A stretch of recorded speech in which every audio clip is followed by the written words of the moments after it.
Եռագլուխ մաֆիան ոչինչ, բացարձակապես ոչինչ անել չի կարող, մի պարզ պատճառով, նա չունի և չի ունենալու և չի ունեցել ժողովրդի աջակցությունը,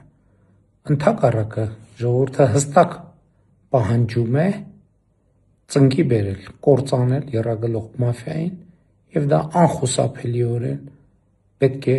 տեղի ունենա, և ի դեպ, այս խմբակից չենք մոռացել և չենք մոռանալու Կալուգացու հիմնական մարիոնետավարին՝ Սերժին, այնպես որ ափալ-թափալ մի հավաքեք ձեր ճամպրուկները, ես դեռ քարոզարշավի ժամանակ եմ ասել, դուք երազելու եք Հայաստանից փախչելու հնարավորության մասին ու չեք ունենալու այդ հնարավորությունը։